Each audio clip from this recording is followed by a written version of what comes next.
Hello guys, आप लोगों का स्वागत है आपके अपने यूट्यूब चैनल टॉपर सिंट पर। तो हम लोग कुछ इंपॉर्टेंट जीएस के क्वेश्चन लेकर आए हैं। ये जो जीएस के क्वेश्चन है ये हर बार हर एक पेपर में यहाँ से क्वेश्चन रिपीट होते हैं। तो आपको ऐसे क्वेश्चंस करने के लिए आपको थोड़ी देर इस वीडियो को देख लेना है। ज़्यादा लंबी वीडियो है नहीं, आपके यहाँ से 1 से 2 नंबर पक्के हो सकते हैं। ठीक है, तो चलिए हम लोग देर ना करते हुए आगे बढ़ते हैं। पहला जो क्वेश्चन है, थायराइड ग्रंथ किस आकृति की होती है? बहुत इंपॉर्टेंट क्वेश्चन है। ये क्वेश्चन अब की बार 2016 में जो पेपर हुआ था एनटीपीसी, और अब की बार 2019 में जो ग्रुप डी का पेपर हुआ था, इसमें भी ये क्वेश्चन आ चुका है। और कम से कम 5 से 6 बार क्वेश्चन है ग्रुप डी में आया है टोटल। तो इंपॉर्टेंट है। लोगों ने इसको गलत किया क्योंकि इतना डीप क्वेश्चन आएगा किसी को पता भी नहीं था। इसीलिए अब आप गलत ना करें, क्योंकि आपको पता है कि जो एनटीपीसी ग्रुप डी कुछ भी होता है ये क्वेश्चंस को बहुत ज्यादा रिपीट करते हैं। ठीक है, बेसिकली जो साइंस के क्वेश्चन होते हैं, तो आप इनको आप अच्छे से कर लीजिए। बाकी अभी थोड़ी देर बाद आपको साइंस की एक वीडियो मिलेगी जो प्रीवियस ईयर इंपॉर्टेंट क्वेश्चन आए हैं, तो आप लोग उसको जरूर देखिएगा। तो हम लोग देर ना करते अपने पहले नंबर क्वेश्चन पे पहुंचते हैं। तो पहला नंबर जो क्वेश्चन है वो है, थायराइड ग्रंथ किस आकृति की होती है? इसने शेप पूछा है। तो जो थायराइड ग्लैंड होती है उसकी जो शेप होती है वो बिल्कुल ए के जैसे होती है। इस चीज को आपको याद रखना है। ठीक है, चलिए हम लोग आगे बढ़ते हैं। दीने इलाही की स्थापना किसने की थी? इजी क्वेश्चन है लेकिन इंपॉर्टेंट क्वेश्चन है, एग्जाम में बहुत बार रिपीट हुआ है क्वेश्चन। ठीक है, सबको पता होना भी चाहिए ये क्वेश्चन का आंसर। देखो हमारे पास 20 क्वेश्चन है, आप ये कोशिश करिए कि आपके ज्यादा से ज्यादा क्वेश्चन सही जाएं। आप खुद देखिए कि आपका कितने सही जा रहे हैं। अगर आज की डेट में पेपर हो और ये 20 क्वेश्चन एग्जाम में आ रहे हैं तो आपको कितने क्वेश्चन इसमें से आते हैं। ठीक है, तो दूसरा नंबर क्वेश्चन ये था। तो इसका जो आपका राइट आंसर है वो हो जाएगा अकबर। अकबर ने ही दीन इलाही धर्म को स्टार्ट किया था, और इसी दीन इलाही के तर्ज पर ही इलाहाबाद का नाम पड़ा था, इसी दीन इलाही पर। एक क्वेश्चन यहां से आपको और याद रखना है, और वो है कि दीन इलाही धर्म को स्वीकार करने वाला पहला और अंतिम हिंदू जो था वो बीरबल था। ये भी याद रखना है, पहला और अंतिम हिंदू। बीरबल का जो मूल नाम था वो महेश दास था। ये भी आपको याद रखना है। ठीक है, तो यहां से जितने भी क्वेश्चन बन सकते थे मैंने सारा करा दिया है। ठीक है ना, चलिए आगे बढ़ते हैं। सेन गुट्टुवन किस वंश का अति प्रबलशाली राजा था? ठीक है, ये आपको बताना है। ये यहां पर जो इस लिखा है, इसका मतलब किस होगा, याद रखिएगा। सेन गुट्टुवन किस वंश का अति प्रतिबलशाली राजा था, ये आपको बताना है। तो आप इनको अच्छे से कर लीजिए, बताइए इसका सही आंसर क्या होगा। चलिए, तो इसका जो राइट आंसर हो जाएगा वो हो जाएगा चेर वंश। चेर वंश का राजा था सेन गुट्टुवन। ये भी अब की बार ग्रुप डी के पेपर में आया था क्वेश्चन, याद रखिएगा। और ये जो सेन गुट्टुवन था इसका एक नाम और भी था, इसको लोग लाल चेर कहते थे। ये भी इंपॉर्टेंट है, आ सकता है एग्जाम में। ठीक है, तो सेन गुट्टुवन को ही लाल चेर भी कहा जाता था। इनका दूसरा नाम है, पूछा गया है एग्जाम में क्वेश्चन कि लाल चेर किसको कहा जाता है, तो आपका आंसर हो जाएगा सेन गुट्टुवन, जो चेर वंश का एक प्रबलशाली राजा था। यहां तक क्लियर है? देखो अगर समझ में आ रहा है, आपको हर एक चीज आपके दिमाग में बैठ रही जो मैं बता रहा हूं, तो आपके लिए कुछ करना नहीं, बस सिर्फ आपको इस चैनल को सब्सक्राइब करना है। और अगर आपको समझ में आ रहा है तो फिर लाइक कर दीजिए। ठीक है, और अपने दोस्तों को भी शेयर कर दीजिए। चलिए हम आगे बढ़ते हैं। चलिए, क्वेश्चन नंबर 4, राजगुरु भगत सिंह और सुखदेव को कब फांसी दी गई थी? मोस्ट इंपॉर्टेंट है। उसके पहले इस ऑप्शन को आप सही कर लीजिए। देखो इसमें ये जो 1930 है ये आपका 1931 हो जाएगा। यहां तक क्लियर है आपका? चलिए, तो इसका जो राइट आंसर होगा, आपको पता भी लग गया होगा, पेपर लीक हो गया मान लो आपके लिए ये। ठीक है, 23 मार्च 1931 को भगत सिंह, राजगुरु और सुखदेव को फांसी दी गई थी। यहां तक क्लियर है? चलिए हम आगे बढ़ते हैं। क्वेश्चन नंबर 5, टीपू सुल्तान की राजधानी का क्या नाम था? मोस्ट इंपॉर्टेंट है ये क्वेश्चन। ठीक है, कई बार एग्जाम में आया है, रिपीट हुआ है ये सब क्वेश्चन। जितने भी क्वेश्चन मैं करा रहा हूं अनगिनत बार रिपीट हुए हैं। अगर आप मेरी क्वेश्चंस का आप नोट्स बना रहे हो, जब मैं आपको 500 या 1000 क्वेश्चन करवा दूंगा, आप पेपर देने जाना, इसी 1000 क्वेश्चन से लगभग आपके 80 से 90% क्वेश्चन फंसेंगे, क्योंकि क्वेश्चन रिपीट होते हैं, बहुत ज्यादा रिपीट होते हैं। ठीक है, चलिए हम इसका राइट आंसर बताते हैं। तो जो टीपू सुल्तान की जो राजधानी थी वो थी श्रीरंगपट्टनम। याद रखना, श्रीरंगपट्टनम। एक क्वेश्चन और आता है कि टीपू सुल्तान गद्दी पर कब बैठा? तो 1782 ईस्वी में बैठा था। एक चीज और याद रखना है कि 1792 ईस्वी में एक संधि हुई थी जिसका नाम था श्रीरंगपट्टनम। तो 82 पर बैठे और श्रीरंगपट्टनम की संधि कब हुई थी? 1792 ईस्वी में हुई थी। यहां तक क्लियर है? किसके बीच संधि हुई थी? तो टीपू सुल्तान और अंग्रेजों के बीच में यह संधि हुई थी। इंपॉर्टेंट है, ईयर आपको याद रखना है। यहां तक क्लियर है? चलिए, संपूर्ण पृथ्वी पर दिन एवं रात किस तिथि को बराबर होते हैं? इंपॉर्टेंट क्वेश्चन है, आपको पता भी होना चाहिए। ये 2 तिथि होती है पूरे साल में जब दिन और रात की जो अवधि होती है वो बराबर होती है। चलिए, तो इसका जो राइट आंसर हो जाएगा वो मैं आपको बता देता हूं। 21 मार्च और 23 सितंबर को दिन और रात बिल्कुल बराबर हो जाते हैं। यहां तक क्लियर है? चलिए आगे बढ़ते हैं। जहां पर एक्सप्लेन करने की जरूरत मैं समझूंगा वहां पर मैं कर दूंगा। ठीक है, अगला क्वेश्चन, क्वेश्चन नंबर 7, राष्ट्रकूटों द्वारा निर्मित प्रसिद्ध मंदिर कौन सा है? इंपॉर्टेंट है, बताइए। इसके लिए आपके पास एक कॉपी पेन होनी चाहिए। मैं इसमें कई सारे पॉइंट्स आपको बताऊंगा जो एग्जाम में आए हैं। ठीक है, तो अगर मैं बात करूं तो इसका जो राइट आंसर हो जाएगा वो हो जाएगा एलोरा। जो एलोरा की गुफा थी इसको बनवाया था राष्ट्रकूटों ने। जो अजंता है इसको भी राष्ट्रकूटों ने ही बनवाया था। लेकिन जब भी 2 ऑप्शन एक ही साथ होंगे तो आप एलोरा को प्राथमिकता देंगे, ये चीज आप याद रखिएगा, कंफ्यूजन क्वेश्चन है। जो आपका महाबलीपुरम है इसको बनवाया था नरसिंह देव प्रथम ने। ठीक है, और जो आपका खजुराहो है इसको बनवाया था चोल राजाओं ने। यह भी आपको याद रखना है, चोल राजाओं ने इसको बनवाया था। और एलोरा को और अजंता को राष्ट्रकूटों ने बनवाया था। लेकिन अगर प्रसिद्ध मंदिर की बात होगी तो आपका एलोरा हो जाएगा। यहां तक क्लियर होना चाहिए आपको। चलिए ठीक है, तो यहां तक हम लोगों का क्लियर हो चुका है। हम लोग आगे बढ़े। इसमें जो हम बात करते हैं खजुराहो की, तो ये खजुराहो के बारे में एक बड़ी इंटरेस्टिंग कहानी है। ये जो खजुराहो टेम्पल बना था ये श्राप के कारण बना था। ठीक है ना, श्राप के कारण। तो पूरा श्राप बताने का समय तो है नहीं, क्योंकि नाम मैं बताऊंगा और ना ही आप सुनना इंटरेस्ट करो, क्योंकि आपको क्वेश्चन करने हैं जल्दी जल्दी। ठीक है, तो हम क्वेश्चन पर ही बढ़ते हैं। खजुराहो के बारे में किसी और दिन बताऊंगा। चलिए, ठोस में ठोस विलयन का एक उदाहरण है, बताइए। इंपॉर्टेंट है, ये भी रिपीट होता है क्वेश्चन और बच्चे इसको गलत करते हैं, तो आपको इसको याद रखना है। ठीक है, रिपीट होता है। तो इसका जो राइट आंसर है वो है पीतल। ये ठोस में ठोस का विलयन क्यों कहा जाता है?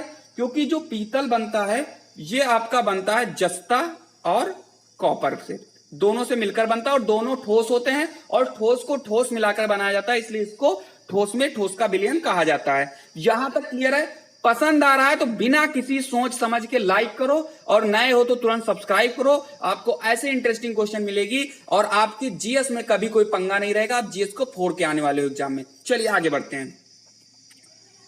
निम्नलिखित में से कौन सा राज्यसभा का सभापति होता है? इंपॉर्टेंट है, इजी है, कर सकते हो आप इसको। चलिए, तो राज्यसभा का जो सभापति होता है वो होता है आपका उपराष्ट्रपति। ठीक है, चलिए, जो राष्ट्रपति की जो योग्यताएं होती हैं वही योग्यता उपराष्ट्रपति की भी होती है। ठीक है, चलिए आगे की तरफ हम बढ़ते हैं।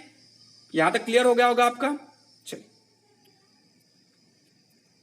अब देखिए, मैंने इसीलिए ऊपर एक्सप्लेन नहीं किया था क्योंकि नीचे क्वेश्चन मैंने रखा है तो पूरा आप इसमें एक्सप्लेन हो जाएगा। चलिए, भारतीय संसद के सदस्य के बारे में निम्नलिखित में से कौन सा सदस्य गलत है? ठीक है, आप ये बताइए। इन चारों में से एक ऑप्शन आपका गलत है, आप इसका आंसर बताइए फटाक से। इसके 2 सदन है, लोकसभा निम्न सदन है, राज्यसभा को राष्ट्रपति भंग कर सकता है, या राज्यसभा उच्च सदन है, बताइए।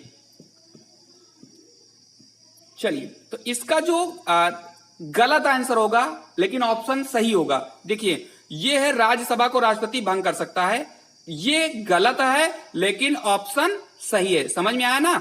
इसके 2 सदन होते हैं, आपको पता है कि संसद में 2 सदन होते हैं। एक कौन सा होता है? राज्यसभा होता है और एक लोकसभा होता है। लोकसभा निम्न सदन है, ये बिल्कुल सही है, ये भी बिल्कुल सही था। ठीक है, राज्यसभा उच्च सदन है। ठीक है, लोकसभा निम्न है और राज्यसभा उच्च सदन है, लेकिन राज्यसभा को कभी भी भंग नहीं किया जा सकता है, इस चीज को याद रखिएगा। लोकसभा भंग होता है लेकिन राज्यसभा भंग नहीं होता है। क्लियर है यहां तक? चलिए आगे की तरफ बढ़ते हैं। भारत की मुख्य भाषा को किस अनुसूची में शामिल किया गया है? बहुत इंपॉर्टेंट है और आप इसको सही भी कर सकते हो, बताइए। देखो, आपको पता है कि जब हमारा संविधान बना तो उस समय पर अनुसूची थी 8, आज कितनी है? 12। ठीक है, जो 8वीं अनुसूची है इसमें आपके भारत में जितनी भी भाषाएं मान्यता प्राप्त हैं उसके बारे में बताई गई है।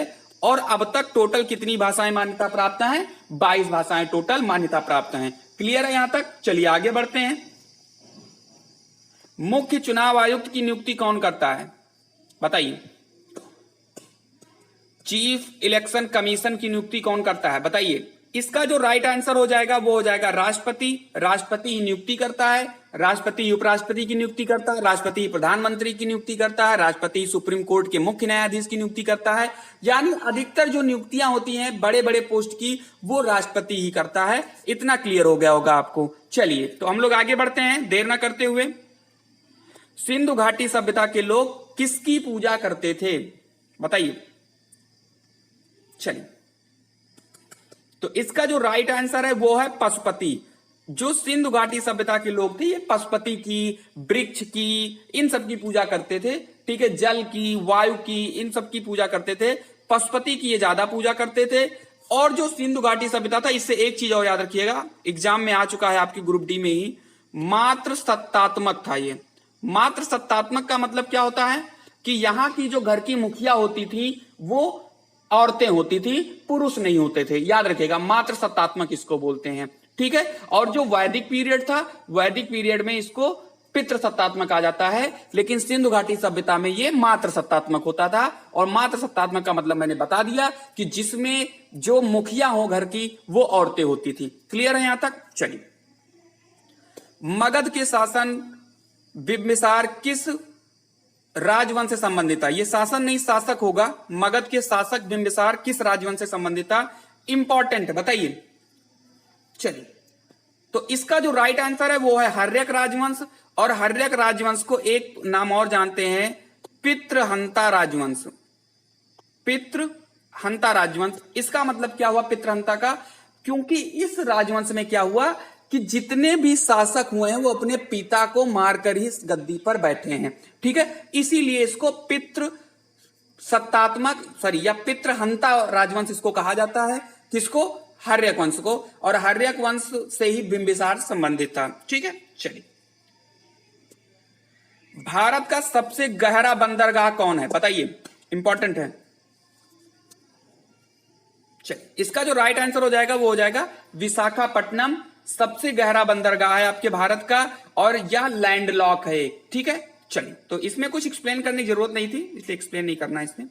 अगला क्वेश्चन है, निम्न में से कौन सा ग्रह पूर्व से पश्चिम की दिशा में दक्षिणावर्त सूर्य भ्रमण करता है? ठीक है, इंटरेस्टिंग क्वेश्चन इसलिए है ये क्योंकि ये तो एग्जाम में आया ही है अनगिनत बार। दूसरी चीज क्या है कि आपके पास आज के डेट में 8 प्लेनेट हैं। ठीक है, 8 प्लेनेट में सिर्फ 2 प्लेनेट ऐसे हैं जो पूर्व से पश्चिम की ओर भ्रमण करते हैं। बाकी के जो 6 प्लेनेट हैं वो आपके पश्चिम से पूर्व की ओर घूमते हैं।